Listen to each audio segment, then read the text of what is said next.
Intuition? Intuition. How do you think intuitions and habits Mm, or consciousness fit in? good question. Intuition, for want of a better word, where does it come from? It is something which either has a gut feeling or a urge feeling or a pull towards something. Yeah. And it's often not consciously derived. Yeah. Once you're pulled towards something, you might then start behaving consciously in that new situation that you've been pulled towards. Mm-hmm. Because intuition by itself, it's very hard to act and focus or do something with just intuition. Yeah. Intuition might pull you into a situation, but then to act in a situation, you often need to bring some consciousness into it. Yeah. After we often will do something consciously for a while, it is normal, and it's a function of saving energy in the brain. If you're going to do it over and over again for it to become a habit, for the pathways to be myelinated, for the connections between the brain to be more efficient so that you can do it quicker, that's what learning is. Yeah. So if you're getting better at it, then it becomes habit. Now, the habit is only as good as it is useful. And that's fine. But if you are doing the same thing over and over again, that is assuming that the circumstance hasn't changed, the environment hasn't changed, and your initial urge or intuition hasn't changed, which is never the case. It will change. At some point, it will change. So if a habit is good, it might be good for a while. At a certain point, it will change. That might be because of your health, because of your age, because the market has changed, because something's going to come along that's going to change that. Then at that point, actually, the thing that might pull you out of it the most is the intuition. But potentially could be coming from somewhere that's not from the main consciousness. The individual consciousness. Individual ego-y kind of doing kind of play. And it's something saying, you're not noticing something here. Yeah. An emotion or something. Intuition coming from somewhere. So you're in your pattern, you're in your habit. Yeah. Intuition may be coming from somewhere unconscious that you're not conscious of. I think this is an important point that you just hit upon. To get to the habit, you've got to start with conscious behavior. An example is driving a car. Yeah. So when you first learn how to drive a car, everything's very hard and taxing because there's so many things to do and be aware of the movements, who's around you, are you going to crash the car? So much conscious thought. Do it over and over again, it becomes a habit. It moves location. So a lot of it is done mainly by your cerebellum and the inputs from your eyes and your spinal cord. Yeah. So you can therefore do something else at the same time. It's become a habit, and the structures in the brain which are having that communication to let that behavior out are also different. Yeah. Now, interestingly, what you've hit upon is that it wouldn't make sense for conscious behavior to override that. Yeah. Because this is the more efficient thing to do. And that's how you can get home from work without remembering the journey. You just autopilot. So now, in a way, trying to think about your drive home is not going to work because it's not as efficient as driving home. Yeah. And so that's why conscious change, conscious thought of why you're in a habit is more difficult. Yeah. And I think you've hit upon something quite interesting here. Is it that intuition that is also needed to break you out of the habit? The intuition to take you somewhere else and then consciously behave differently somewhere else. Because you trying to behave consciously differently in the same place won't work. But in that example, would the intuition be maybe you see a signpost for where you live and you're like, oh, that could be different. Never taken that route. But there's an element of boredom in this routine that's giving you the capacity to just be looking around going, forward. Or it could have come from something, maybe you're listening to a podcast on the radio and it says, try this thing, and it fires up something. Being bored makes space for intuition. Being, at least for you to notice. Being bored in that capacity is, I've actually got excess mental capacity because I'm just in autopilot and it's easy. Yeah. I'm going to start thinking about something else. Yeah. Here's some intuition to do something differently. It becomes conscious. Yeah. I'm going to recalibrate because I'm doing this thing and it's okay and it's working well. It's benefiting, and then recalibrate. Is it going well still? It's fine. It's going well. Recalibrate a little bit later. Is it still going well? Yeah, it's still going well. And then certain amount of time later, recalibrate again. How's this habit going? Actually, it's a bit of a problem now, but trying to directly change it without pulling yourself intuitively somewhere else to make the change. Yeah. This is quite fascinating. It is. Yeah. And there's a way of being with that as well. With mindfulness, it's approaching things with awareness and making them conscious.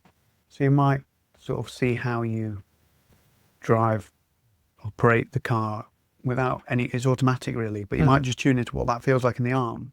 Or it might just bring a lens of consciousness in a way that you don't normally do.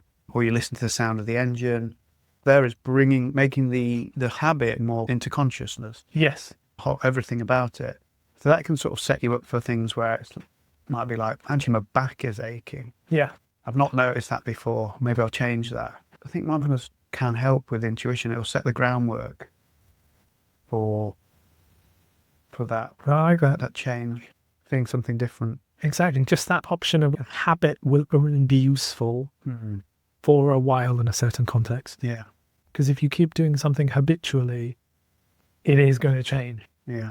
And once it changes, what options do you have? You can either come back into consciousness, which got you to hardwire the habit in the first place with things like mindfulness or kind of a conscious evaluation with maybe group input, friend input, training, coaching, mentoring, very conscious level. How can I change this habit? Or the intuition to say, maybe the intuition is taking you away from that whole context. Yeah. The intuition is saying, doesn't matter how much you think about this, doesn't matter how many coaches you get, actually this isn't going to fit. Yeah. And the intuition is you need to come back out completely and totally change. And if you don't follow that intuition at that point, that's where you're in a state of dis. Yeah. So if you let something decay a little bit, like you don't fill up the car and that runs out, you start, or when something goes wrong in life, that's an opportunity as well, correct? Well, this is the whole thing about teachable moments. So increasingly, everyone knows what a healthy diet is. Most people know what it is to eat healthily, what choices they should be making, how much exercise they should be doing. Patients come and see us, they need to be told this stuff. Yeah. What is it that changes the behavior? It'll often be a teachable moment, often related to health. So either you get a terrible diagnosis or someone in the family gets a terrible diagnosis and you're there at that appointment. Yeah. You've not been forced to think about it before until it becomes real for you in that moment. And then that's the teachable moment. That's when all the stuff you knew from before is like, right, to make a change. Yeah. Can I tell you about what I learned in my hypnotherapy college about habits? Yeah. So let's say you're biting your nails. So when we talk about what happens before then to lead up to that kind of boredom or stress. Yeah. And then if you were just about to go to, just imagine doing it now, like lift your hand up and put it to your nose. You go, stop. Like that, out of the blue. Yeah.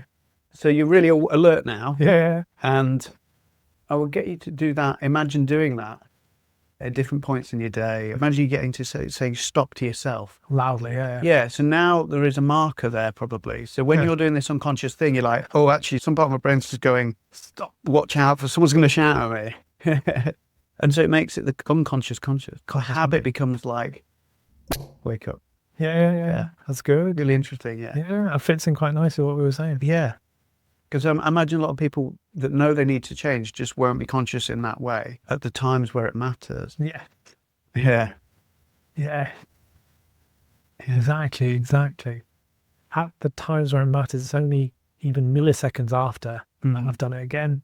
Well, it would also start before. In the CBT style that I learned, is very much about starting before, learning the early warning signs. It's which is very much a conscious bringing you back from the habit into the consciousness of perceiving all those things. Yeah. So you're much more aware of it and taking charge. Yeah. So it gets easier the earlier you start. So let's say you're worried about public speaking or something, and that's on Friday. You might go to Monday night feeling a certain way, and then it just builds up through the week. You can not sort of deal with the feelings on the Monday night in a certain way that sort of lays the groundwork for that to be released and to see things in a different way. But if you just carry on that thing on Monday, by the time you get to Friday, you're probably going to be quite worked up. Yeah. That's good. Yeah, but it's all about being aware of Yeah. patterns. Yeah. There are patterns and habits. Yeah. And this is the thing, right? This is what internally feels the disheartening thing about it. It's kind of like feeling like I didn't have control. Yeah. Now, the control, intuition is almost like we were saying, maybe the control isn't even from us. It's just an intuitive thing where I feel maybe through what my parents have conditioned me to think or what my society has conditioned me to think. Maybe it's not me, but they told me not to do this thing or to do something differently.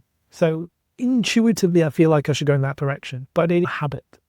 It is not unconscious. It is not the repetition. But if I was to go without telling you, that kind of reaction, that would be out of your control to start with, at least. You'd be like, but it's probably semi-trainable to be like, or if I just kept doing it, you'd be like, oh, shut up. Like, you wouldn't be jumping. So there's a lot of trainability in there. And so when a thought or a feeling comes in and we're like, oh, I need to bite my nails or whatever this habit is, it's bringing that, slowing it down, the consciousness, the space, that maybe you don't need to do that. You don't need to go into that groove of that action pathway. The other thing is when you add another layer onto it, so a lot of the behaviors sometimes that are difficult are how we behave in groups with others. Yeah.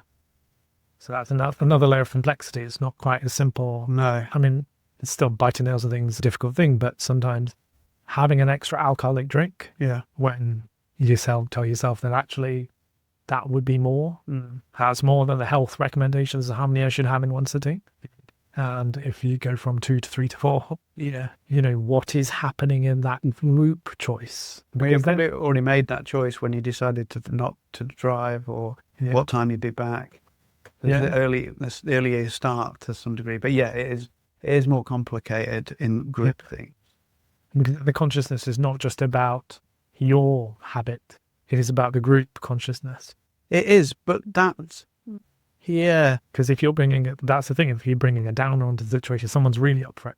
They've had a great week. Yeah. And today is the celebration day. And they're already on drink 3 or 4. Yeah. And you're thinking about going on to your second. Yeah. That's an interplay of their energy. Yeah. They want to celebrate in this manner. Yeah. Now it's that extra tussle. Yeah. The way we sort of saw that in the hypnosis model, that you're putting the lens on yourself like a social object. So you're like, if I do this thing, these people will think that. So I'm just an object in their social.